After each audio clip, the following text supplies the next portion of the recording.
Sommes-nous en démocratie? Conférence théâtralisée de et par Sylvain Rochex et Gérard Vola. Eh bien, nous allons aujourd'hui débattre de cette conférence théâtralisée. Moi, j'aime bien dire que c'est un spectacle. On pourra justement voir avec les concepteurs s'ils acceptent la définition de spectacle. Sylvain Rochex et Gérard Vola, nous sommes aujourd'hui au 137, à l'atelier 137, c'est ça, au centre-ville de Chambéry, donc un endroit de travail et de représentation pour votre compagnie. Justement, parlez-nous déjà de la compagnie qui a donné jour à cette conférence théâtralisée. En fait, c'est l'association d'une compagnie Théâtre Ménage, qui est une compagnie professionnelle de théâtre basée à Chambéry, avec une scope en devenir, en développement, qui s'appelle La Catalyse, et qu'on a monté Sylvain Rochex et moi-même. Et donc, on est tout à fait avec cette scope qui s'appelle La Catalyse, dans la veine de l'éducation populaire. Qu'est-ce qui vous a motivé à monter ce spectacle, si j'ose dire? Tout ça, ça se branche sur des parcours de vie, on va dire. Donc là, on a parlé d'une compagnie de théâtre, compagnie Revenu Ménage. Et donc ça, c'est un secteur d'activité, ça correspond à un secteur d'activité dans lequel Gérard et moi, on baigne. Gérard depuis plus longtemps que moi. Et de la même façon que les gens peuvent faire l'expérience un petit peu de leur impuissance politique partout où ils se trouvent dans leur secteur, nous, on a surtout fait cette expérience de l'impuissance politique dans ce secteur. Et là, c'est particulièrement aigu comme problème, puisque donc le problème de la culture, où la culture est surtout, c'est des privilégiés qui peuvent accéder au théâtre. Et il y a ce qu'on appelle l'art officiel, qui est concentré sur quelques têtes avec toutes les subventions, et finalement la culture à l'horizontale, avec le foisonnement culturel à l'horizontale, avec des petites structures, des petites épiceries théâtrales de quartier. Ça, de décennie en décennie, ça meurt au profit des scènes nationales, des grosses structures institutionnelles qui ont tous les moyens de s'exprimer en termes de lieux et de salles. Donc nous, on s'est affronté à ce truc-là très très fort. On a mis en place plein de choses pour lutter, un peu comme s'est transformé en militant culturel. Et donc on a lutté comme certains luttent contre le nucléaire, contre le chômage. Nous, on a lutté là-dessus, et puis on a rencontré le mur de l'impuissance. On a vu que de toute façon, tout ce qu'on pouvait proposer, même si c'était très travaillé, très huilé, très précis, avec des propositions très concrètes, faciles à mettre en œuvre, on s'est aperçu que ça ne marchait pas, parce que de toute façon, nous n'avons pas de pouvoir politique, et nous sommes impuissants. Et donc là, ça nous a permis de faire ce constat, mais bon, on s'est aperçu que toute la société est constituée de personnes comme ça qui luttent contre, qui se retrouvent face à des murs et qui sont face à leur impuissance. Et jusqu'à ce qu'on atterrisse sur ce qui en ce moment prend de l'ampleur sur Internet, à partir il y a ce personnage qui est souvent cité, cette personne de M. Étienne Chouard, et toutes les idées en fait de ce que pourrait être une vraie démocratie et ce qu'on pourrait faire pour ne plus être dans cette illusion démocratique et vraiment avoir le pouvoir pour arrêter d'être impuissant. Et donc ça nous a fait arriver sur cette histoire aussi de la cause des causes, qu'en fait tous les gens, nous on a lutté dans le monde du spectacle vivant, mais il y a ceux qui luttent dans le nucléaire, contre le chômage, et tout ça correspond à des branches, de combats politiques, mais en fait on se perd là-dedans, et qu'il faudrait tous qu'on cherche plutôt une cause commune à toutes ces impuissances, à toutes ces injustices. Et ça amène à la question après des régimes politiques, et de vraiment s'interroger sur dans quel régime on est et qu'est-ce qu'on pourrait faire pour améliorer la situation et pour remettre les choses un petit peu à l'endroit, parce qu'on a mesuré qu'il y avait énormément finalement, on baigne dans un mensonge hallucinant, quoi. Donc nous, venant du théâtre, s'intéressant à ces sujets-là, on a décidé et puis aussi, en étant tellement bloqué dans ce monde culturel, on s'est aperçu qu'il y avait quand même ce monde de l'éducation populaire qui semblait aussi un peu une possibilité d'un renouveau justement pour une égalité culturelle réelle, pour que tout le monde puisse s'exprimer. Ça a l'air plus dans ce monde-là qu'on va pouvoir s'exprimer aujourd'hui puis demain. Parce que dans la culture, tout est fermé. Donc on a aussi ouvert cette fenêtre pour nous de l'éducation populaire pour proposer des choses là-dedans. Puis comme on vient du théâtre, on garde cet outil du théâtre qui permet de dire des choses d'une façon assez efficace. Oui, c'est ça. Donc le constat de cette impuissance nous a amené à dire mais il faudrait qu'on fasse peut-être une conférence. Et comme nous sommes des hommes de théâtre, finalement on s'est dit on va essayer de la rendre plus vivante cette conférence pour qu'on voit quelque chose de dogmatique où on assène un savoir théorique. Non, alors on essaie de ça rendre vivant avec, on l'espère en tout cas, un peu d'humour pour que le propos passe mieux. Effectivement, enfin de l'humour, il y en a, oui, avec des jeux de mots très fins, avec l'isoloir, à voter n'a plus de pouvoir, etc.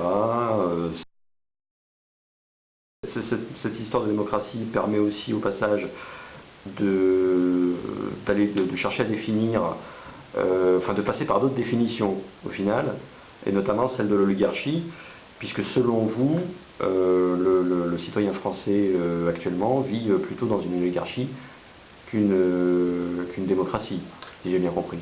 C'est-à-dire que depuis la nuit des temps, il y a 3 régimes. Effectivement, la monarchie. Ensuite, il y a la démocratie, mais la démocratie depuis toujours, depuis en tout cas ce qu'on en connaît de la Grèce antique, c'est la démocratie directe. La démocratie, elle est directe où elle n'est pas. Et la démocratie, c'est aussi le tirage au sort. Bon, effectivement, c'est pas le tirage au sort qui est fait n'importe comment. C'est l'idée du contrôle des délégués, des commissaires, en tout cas de ceux qui sont appelés représentants maintenant. Et il y a un 3e régime qui s'appelle l'oligarchie, c'est-à-dire le pouvoir de quelques-uns, de quelques personnes. Et on y associe aussi la plutocratie. La plutocratie, c'est un régime où les riches sont surreprésentés. Et c'est le régime dans lequel on vit en France et dans le monde actuellement, mis à part certaines royautés ou certaines dictatures. D'accord. Donc finalement, donc je me suis trompé, c'est carrément plutocratie et non pas oligarchie. C'est les deux. C'est une oligarchie plutocratique. Une oligarchie au service des puissances d'argent. Voilà. Entendu. Mais donc cette oligarchie, donc elle a un intérêt très fort à faire croire à tout le monde qu'on est en démocratie, puisque la démocratie apparaît depuis la nuit des temps comme l'idéal, le truc vers lequel on doit tendre, vers une sorte de point d'arrivée où effectivement, parce que ça fait rêver, on est tous égaux, on peut tous s'exprimer, etc. Et donc nous dire qu'on est arrivé, c'est sûr que c'est fabuleux. N'importe quelle dictature bien huilée, bien organisée le fera, nous dira que c'est bon, c'est bien, nous avons atteint l'objectif, nous sommes heureux, nous sommes égaux. Voilà, mais c'est faux, nous sommes impuissants politiquement, nous ne pouvons pas, nous sommes ici à Chambéry, s'ils veulent faire une piscine à 1 kilomètre, je ne pourrais pas dire si je la veux ou si je la veux pas. Non, moi je dois être un électeur, un producteur, un consommateur, un enfant en fait. L'idée c'est de dire que la démocratie, ça suppose quand même un contrôle, quoi. Quand les gens vont élire leur maire ou leur député, ensuite, est-ce qu'ils peuvent le révoquer? Non. Est-ce qu'ils peuvent le contrôler? Non. Est-ce qu'il doit rendre des comptes? Non. À la limite, comme me disait quelqu'un ce matin, ben oui, mais on peut ne pas le réélire, effectivement. Mais enfin, c'est un peu court quand même comme contrôle, puisque les gens sont en permanence en propagande électorale, finalement. Ils cumulent des mandats, ils deviennent des notables. Et après, c'est très difficile, puisque les gens, souvent, vont vers ceux qu'ils connaissent, quoi. On est donc dans une impasse. Moi, ce que je voulais dire surtout, c'est que le mot démocratie, jusqu'au XVIIIe siècle, jusqu'à la Révolution française, ça a toujours été la démocratie directe et tirage au sort. Et les constituants, ceux qui ont fait l'Assemblée constituante, les membres constituants, dont Barnave, avocat célèbre à Grenoble, était furieusement contre la démocratie. Quand il a fallu choisir un régime, ils se sont dit, bon, on vient d'éliminer la monarchie, qu'est-ce qu'on choisit? Alors, surtout pas de démocratie. Non, non, on va choisir un gouvernement représentatif. Un gouvernement où il y a des représentants. Et dans la Constitution, maintenant, si on revient au XXIe siècle, en France, depuis la Constitution de 58, celle qui a été faite sous Debré par quelques personnes, quelques technocrates pour De Gaulle, où le chef de l'État a tous les pouvoirs, eh bien, on s'aperçoit qu'il n'y a aucun contrôle. Et dans la Constitution, justement, il n'y a pas de mandat impératif. C'est-à-dire que celui qui est élu, le député, va pouvoir faire ce qu'il veut. Il n'est pas tenu de respecter ses engagements. C'est dans la Constitution. Il n'y a pas de mandat impératif. Donc c'est très difficile, on est dans une impasse. Et depuis 2 siècles, il y a eu un renversement du mot. On nous a fait croire qu'on était en démocratie, et que les élections, c'était la démocratie. Alors que c'est faux. Les élections, ce n'est pas la démocratie, parce que voter une fois tous les 5 ans, mettre un bulletin dans l'urne une fois tous les 5 ans, et attendre et compter les points, c'est pas très sérieux. D'ailleurs, quand on y réfléchit, est-ce qu'on vote pour les sénateurs? Non. Est-ce qu'on vote pour les préfets? Non. Est-ce qu'on vote pour le Conseil constitutionnel? Non. Est-ce qu'on a voté pour la BCE? Non. Le FMI? Non. Même au niveau du simple vote, on ne vote pas pour grand-chose. Donc le pouvoir est confisqué.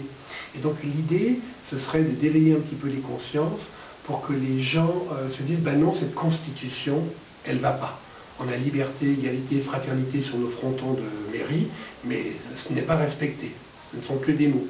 Et donc il faut changer, il faut une constitution qui nous protège, qui protège le peuple.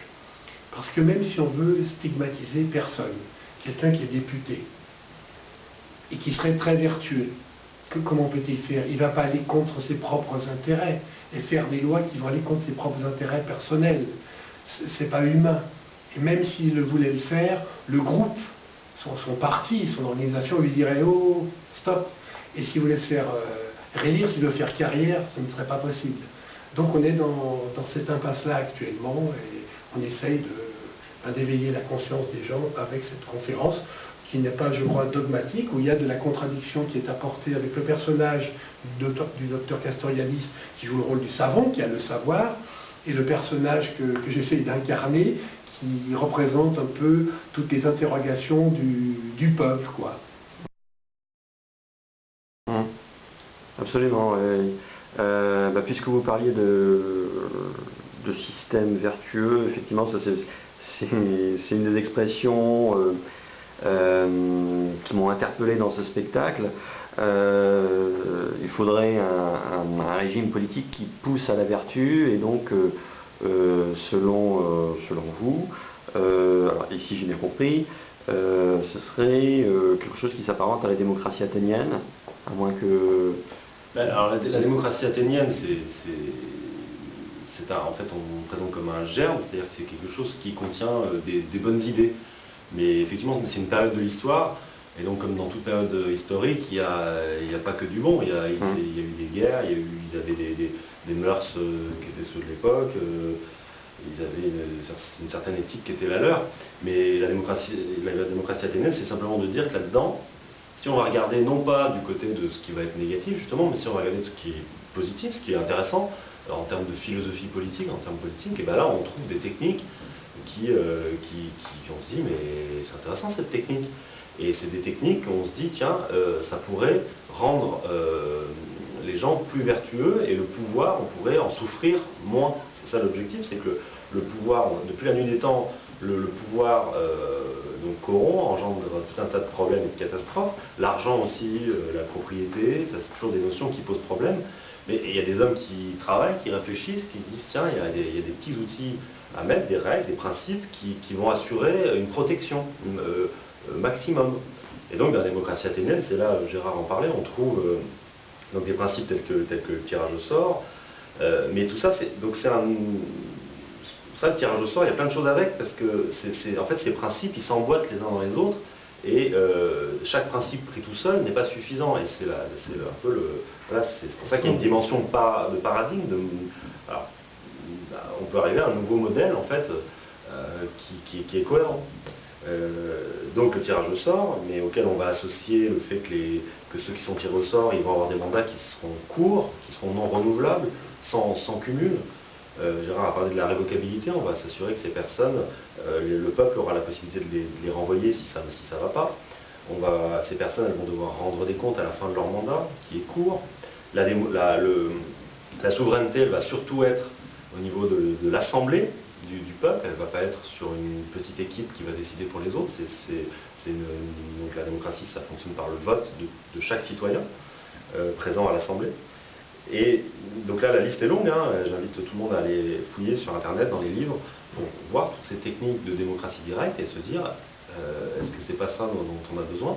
Et puis donc, essentiel aussi, une constitution qui soit d'origine citoyenne, c'est-à-dire que c'est le peuple qui écrit lui-même comment les institutions doivent fonctionner. Et notamment pour écrire dedans tout ce qu'on a dit avant, la révocabilité, les mandats courts, ça doit être écrit par le peuple dans la Constitution. Il y a un moment où certains citoyens se réveillent. Par exemple, en 2005, il y a eu le vote pour le traité européen. Il y a une propagande terrible pour le oui, et c'était incroyable. Tous les médias forçaient pour le oui. Et malgré cette propagande, le peuple français a voté non à 55%. Et quand le peuple, par référendum, vote non, ça déplaît à nos élus qui sont au pouvoir, à l'oligarchie donc au pouvoir, et qui décident en 2008 de refaire un traité, le traité de Lisbonne, mais sans référendum cette fois-ci, et ils le votent dans le cadre d'un congrès à Versailles. Et qui est-ce qui le vote? Là où 55% des Français avaient dit non, 96% des députés disent oui.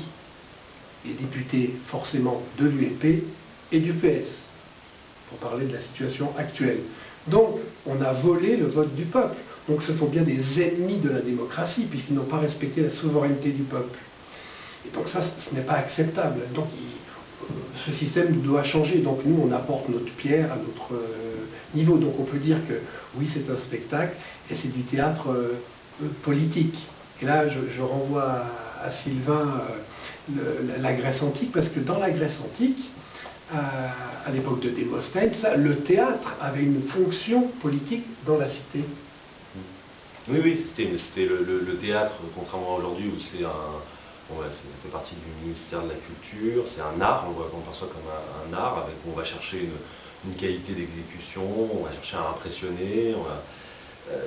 À l'époque, c'était pas du tout comme ça. Le théâtre, c'est un outil des institutions démocratiques, c'est un outil de réflexivité pour s'interroger sur ce qu'on est en train de faire en ce moment, pour s'interroger sur l'humanité. Et le théâtre, donc, c'est quelque chose où on va montrer les hommes aux hommes pour, en premier lieu, on va dénoncer des comportements autocratiques, tyranniques, on va se moquer de lois du moment, ou en proposer une nouvelle sur scène pour dire ça, faut que ça change. Donc, avec la voix du théâtre, ça a une fonction de catharsis qui est bien connue pour sortir de soi, pour que les passions qui nous dévorent, ça c'est la tragédie, voilà. Mais tout ça, c'est le peuple qui s'empare de ça. Le théâtre, c'est comme la démocratie, c'est du peuple, par le peuple, pour le peuple. Et donc on pourrait dire que le théâtre était populaire, contrairement à maintenant où ce sont que les classes moyennes supérieures, les classes supérieures qui vont au spectacle vivant dans des scènes labellisées. Donc la fonction de démocratisation de la culture, comme le voulait Jean Vilar, finalement a en grande partie échoué. Donc, du côté, il y a un échec de la démocratisation, et il n'y a pas de démocratie culturelle, puisque les équipes artistiques ne peuvent pas rencontrer les publics. Et donc, nous, on dénie le droit à un directeur de salle d'empêcher des équipes artistiques dans sa région, dans sa ville, de rencontrer le public. Personne ne doit pouvoir avoir le droit de vie ou de mort sur des équipes artistiques. Concernant les élus, c'est la même chose. Le rôle d'un élu d'une municipalité, c'est de mettre en relation les publics avec les créateurs. Au moyen de quoi? Un peu de subvention et au moyen de mise à disposition des lieux équipés pour permettre la rencontre entre les publics et les équipes. Et c'est tout.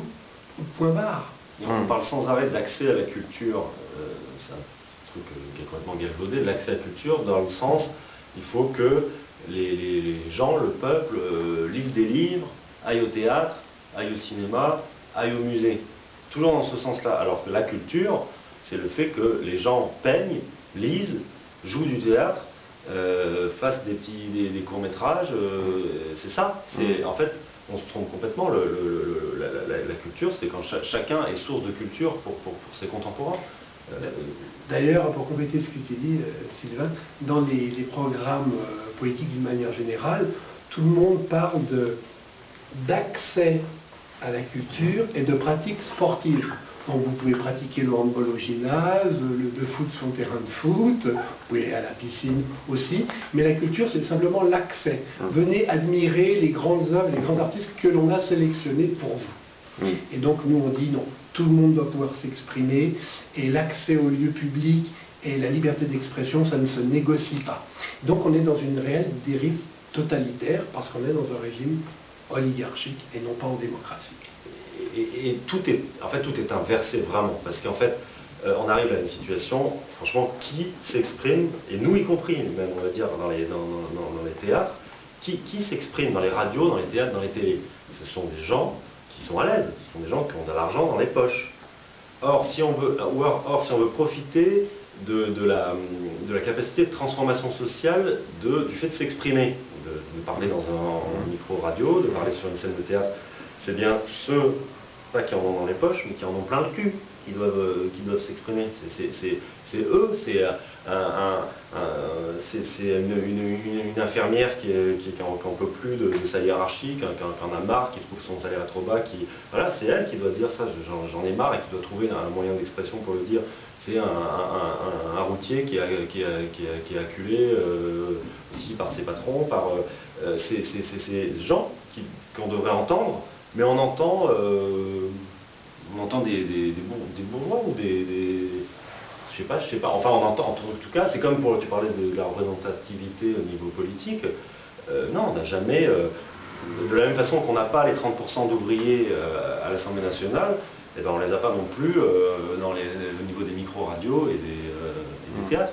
Bon, c'est un vieux problème, et c'est difficile d'atteindre cet objectif, mais au moins se mettre en chemin et que plein de gens travaillent à tendre toujours plus vers ça, mais on travaille plutôt à aller dans l'autre sens. D'accord, ouais. En tout cas, c'est dense, c'est comme ce qu'il y a dans le spectacle.